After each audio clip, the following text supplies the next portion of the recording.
హైదరాబాద్ లో జరగబోయే మనీ మంత్ర money manifestation classes కి ఇప్పుడే కాల్ చేసి రిజిస్టర్ అవ్వండి.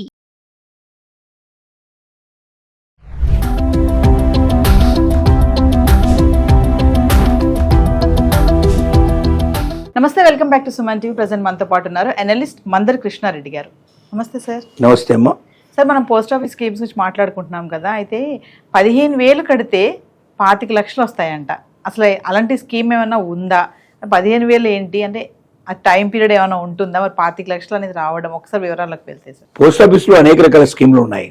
దాంట్లో ఒక స్కీమ్ ప్రత్యేకంగా లాంగ్ డ్యూరేషన్, ఒక 10 years వరకు స్థిరంగా ఎవరైనా డబ్బులు పెట్టగలిగితే వాళ్ళకు మంచి వడ్డీ ఇచ్చేట్టుగా తయారు చేశారు. అంటే వడ్డీకి చక్రవడ్డీ వస్తుంది దీంట్లో. అంటే ప్రతి నెల మనకు ఒక వడ్డీ పెడితే ఆ వడ్డీ సంవత్సరం లోపల మనం డబ్బు తీసుకోం కాబట్టి మళ్ళీ సంవత్సరం కాగానే ఆ నెలలకు వచ్చే వడ్డీని అంతా కూడా కలిపి దాని మీద అసలు కలుపుతారు, దాన్ని తీసుకెళ్ళి తర్వాత నెక్స్ట్ ఇయర్ నుంచి ఏమవుతుంది, మళ్ళీ దాని మీద కూడా వడ్డీ వస్తుంది. అంటే వడ్డీ మీద వడ్డీ రావడం చక్రవడ్డీ అంటాం మనం. అలాగే వడ్డీ మీద వడ్డీ వస్తుంది కాబట్టి చాలా ఎక్కువ డబ్బు వచ్చే అవకాశం ఉంటుంది దీంట్ లోపల. ఈ స్కీమ్ లో మొట్టమొదటి చేసిన పని ఏంటంటే, పోస్ట్ ఆఫీస్ జనరల్ గా రికరింగ్ సిస్టమ్ లోపల, అంటే ఆర్డీ అంటాం, ఇది రికరింగ్ డిపాజిట్ అంటాం. దీంట్లో నెల 15,000 రూపాయలు సుమారుగా పెట్టాం అనుకోండి. మనం నెలకు 15,000 రూపాయలు కట్టుకుంటూ పోయినట్టయితే సంవత్సరానికి మనకు 1,80,000 రూపాయలు అవుతుంది. 10 ఏళ్ల పాటు అలాగే ఉంచినట్టయితే, అంటే ప్రతి ఏళ్ళ కట్టుకుంటూ పోతాం మనం, అంటే 18 లక్షల రూపాయలు కడతాం మొత్తం. మనకి ఎంత చేతికి వస్తుంది అంటే 25,68,000 రూపాయలు మన చేతికి వస్తుంది. అంటే 18 లక్షలకి మీరు కట్టిందని 10 ఏళ్లలో 25,68,000 అంటే 7,68,000 రూపాయలు ఎక్స్ట్రా వస్తుంది. చాలా మంచి అమౌంట్ ఇది. ఇది ఇప్పుడు పోస్ట్ ఆఫీసులో ఇంకా రేటు పెరిగే అవకాశం, రెపో రేటు తగ్గుతున్నప్పుడు పెరిగే అవకాశం ఉంది కాబట్టి పెరిగినప్పుడు పెట్టుకుంటే ఇంకా ఎక్కువ వస్తుంది. ఇప్పుడు ఇది రెపో రేటు తగ్గినప్పుడు పెట్టినటువంటి విషయం ఇది. ఇవి పెరగకుండా ఉన్నప్పుడు, అంటే ఇంతకుముందు పెరిగినప్పుడు ఉన్న రెపో రేటు ప్రకారంగా ఈ రేటు పెట్టారు. ఇప్పుడు రేటు తగ్గింది కాబట్టి ఇంకా ఇది పెరిగింది. 6.7% రేటు ఉన్నప్పుడు మాత్రమే చెప్పారు. ఇప్పుడు 6.7% నుంచి మన 6.9కి వచ్చేసింది 1 yearకి అయితే. అదే 5 yearsకి అయితే 7.5% ఇస్తున్నారు. అదే రకంగా చూసుకున్నట్టయితే మీకు 10 yearsకి అయితే ఇంకా పెరుగుతుంది.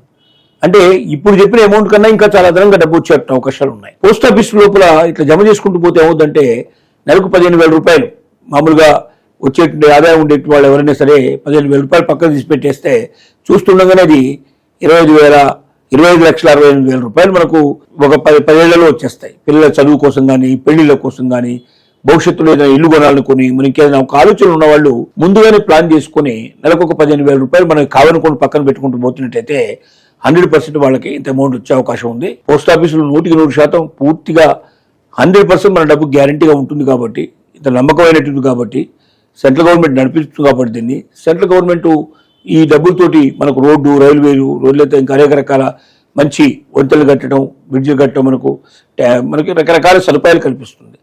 దానివల్ల దాని నుంచి కూడా లాభం అవుతుంది. 100% అండగా నిలబడుతుంది కాబట్టి సెంట్రల్ గవర్నమెంట్ సంబంధించింది కాబట్టి మనకు ఆటుపోట్లతో సంబంధం లేదు. నష్టాలు వచ్చినా, లాభాలు వచ్చినా దీంతో మనకు సంబంధం లేదు. బ్యాంకుల్లో అయితే లాభ నష్టాలతో మనకు సంబంధం ఉంటుంది. చాలామంది ఏమనుకుంటారంటే, బ్యాంకు లోపల లాభ నష్టాలతో బాగా సంబంధం, మా డబ్బులు మాకు వడ్డీ వస్తాయనుకుంటారు. కానీ డబ్బులు విపరీతంగా నష్టపోయి, ఒకవేళ నష్టపోతే, అవి పెట్టిన పెట్టుబడులు ఎక్కడ నష్టపోతే ఆటోమేటిక్గా దాని ఎఫెక్ట్ కస్టమర్స్ మీద కూడా ఉంటుంది. బ్యాంకులు ఆ రకంగా ఇవ్వవు. అంటే బ్యాంకులు అంటే ఏంటి, వాళ్ళు మళ్ళీ తిరిగి వ్యాపారం చేస్తారు. దీన్ని తీసుకెళ్ళి ఇంకో దగ్గర పెట్టుబడి పెడతారు. ఆ పెట్టుబడి పెట్టి అది డెవలప్ అయితే దాని మీద వచ్చే డబ్బులు మనకు వడ్డీ ఇస్తున్నారు. ఒకవేళ అది ఎక్కడన్నా పోతే, ఏ షేర్ మార్కెట్లో పెడితే షేర్లు పోయాయి అనుకోండి, ఆటోమేటిక్గా పెట్టుబడి పెట్టిన వాళ్ళు కూడా ఎవరుతున్నారు, దాంట్లో డిపాజిట్ చేసుకున్న వాళ్ళు కూడా ఇబ్బంది అవుతుంది. అంటే బ్యాంకులు కొంతవరకు దగ్గరగా ఉంటాయి, ఇంటి పక్కనే ఉంటాయి కాబట్టి మనం ఏదో డ్రా చేసుకొని వాటికి పనికొస్తున్నాయి. కానీ వాస్తవంగా భద్రతా పరంగా అయితే బ్యాంకులు చాలా డెవలప్. సరిగ్గా అవగాహన తీసుకుంటే బ్యాంకులో ఉన్న డబ్బుకి ఏ రకమైన భద్రత లేదు. 5 లక్షలు మాత్రమే ఇన్సూరెన్స్ ఇస్తారు. కానీ సెంట్రల్ బ్యాంకులు ఇప్పుడు మనకు దీంట్లోపల పోస్ట్ ఆఫీసులో పెట్టుకున్న ప్రతి పైసకి మనకు అవకాశం ఉంది. ప్రతి నెల 15,000 కడితే అది మనకు 10 ఏళ్లలో చూస్తుండగానే 18 మనకు 28 లక్షలు, 25 లక్షల నుంచి 25,68,000 పోతుంది.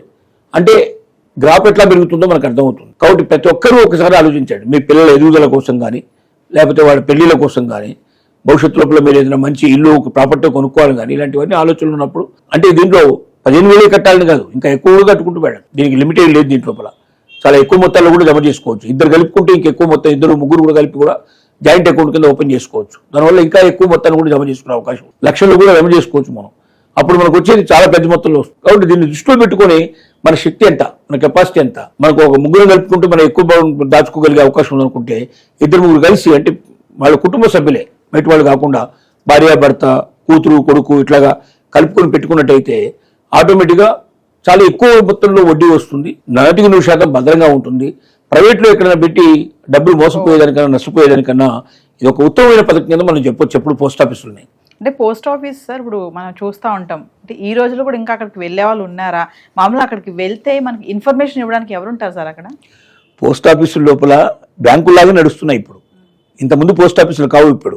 మనకి ఇప్పుడు పాత పోస్ట్ ఆఫీసులో ఓన్లీ లెటర్స్, పోస్టల్ స్టాంపులు ఇట్లాంటి అమ్మేవాళ్ళు. ఇప్పుడు అది కాదు, బ్యాంక్ ఎలాగ ఉంటుందో ఇప్పుడు పోస్ట్ ఆఫీసులు కూడా అలా తయారు చేశారు, చాలా సుందరంగా తయారు చేశారు.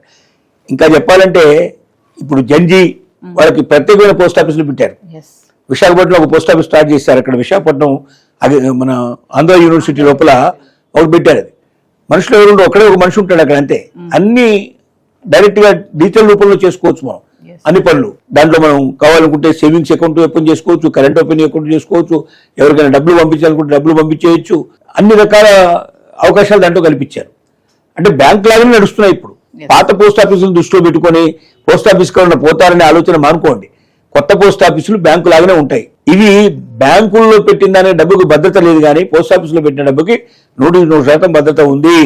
ఇంటి దగ్గర కూర్చొని డిజిటల్ రూపంలో మీరు ఎట్లాగైతే చేసుకుంటారో ఆన్లైన్ లోపల మీరు ట్రాన్సాక్షన్ చేసుకోండి, ఆ అవకాశాలు కూడా కల్పించారు. కాబట్టి పాత ఉత్తరాలు పంపించేటువంటి, పాత పోస్ట్ మ్యాన్ వచ్చి మనకు ఉత్తరాలు ఇచ్చేటువంటి పోస్ట్ ఆఫీసులు మర్చిపోండి. ఆధునికమైన పోస్ట్ ఆఫీసులు బ్రహ్మాండంగా డెవలప్ చేశారు. ఇప్పుడు అవి పోటీ పడుతున్నాయి, బ్యాంకులతో పోటీ పడుతున్నాయి. చిన్న మొత్తాల వల్ల దేశానికి కూడా భద్రత, దానికి అవకాశం కల్పిస్తుంది, దేశానికి కూడా లాభం వచ్చే అవకాశం ఉంటుంది, పెట్టిన వారికి అవకాశాలు ఉన్నాయి, నా డబ్బు 100% మనకు భద్రత ఉంది. ఇలాంటి ఎన్నో అవకాశాలు కల్పిస్తున్నాయి. కాబట్టి బ్యాంకులకు వెళ్ళేటువంటి ప్రతి ఒక్కరు కూడా ఆలోచన చేసి పోస్ట్ ఆఫీసులకు మారాల్సిన అవసరం ఉంది. అలాంటి తరుణం ఆసనమైంది.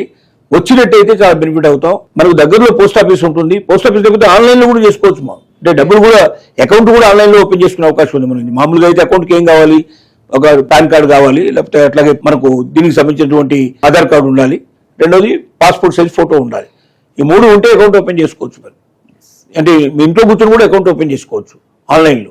పోస్ట్ ఆఫీస్ దాకా పోయి కూడా ఓపెన్ చేసుకోవచ్చు. నెలలో మీరు ఆన్లైన్లో డబ్బులు పంపించచ్చు. పోస్ట్ ఆఫీస్ దాకా మీరు వెళ్ళాల్సిన అవసరం లేకుండా మీరు ట్రాన్సాక్షన్ చేసుకోవచ్చు. వెళ్ళవేసుకున్న దగ్గరలో ఉంటాయి, నియర్ బై ప్రతి సిటీలో కూడా. ఇప్పుడు మనకు బ్యాంకుల కన్నా ఎక్కువ ఉంటాయి పోస్ట్ ఆఫీసులు లెక్కేస్తే వాస్తవంగా, కానీ మనం వాటి పెద్ద గమనించాం. మనకి ఏ అవసరం ఉంది అని చెప్పి చాలామంది ఎప్పుడో అరుదుగా ఏదైనా పోస్టులు పంపించాల్సిన పరిస్థితి ఏర్పడుతుంది తప్ప చాలామంది వెళ్ళరు. ఇప్పుడు కొరియర్ కూడా చాలా వేగంగా ఇస్తున్నారు. పోస్ట్ ఆఫీసుల్లో బయట కొరియర్ కన్నా వేగంగా ఇస్తున్నారు. 100% భద్రత ఉంటుంది. బయట ఏదైనా పోతే రేపు పొద్దున మనం క్లెయిమ్ చేయడం కష్టం, కానీ గవర్నమెంట్ కాబట్టి ప్రతి విషయంలో జాగ్రత్తగా ఉంటారు. కాబట్టి పోస్ట్ ఆఫీస్ని ఒక డిపాజిట్ల కోసమే కాకుండా కొరియర్కి కానీ అంటే మనం ఐటమ్స్ ఎక్కడైనా పంపించాలనుకుంటే, వస్తువులు ఎక్కడైనా పంపించాలనుకుంటే ప్రతి దానికి భద్రత కూడుకున్నటువంటి చక్కటి ప్రభుత్వం సంబంధించినటువంటి సెంట్రల్ గవర్నమెంట్ సంబంధించింది. కాబట్టి 100% మనం నమ్మొచ్చు. మనం భారతదేశంలో ఏ మూలకైనా పంపించవచ్చు. భారతదేశం ఇతర దేశాలకు కూడా పంపించేటువంటి సౌకర్యం పోస్ట్ ఆఫీస్ ద్వారా మనకి ఇప్పుడు కలుగుతోంది.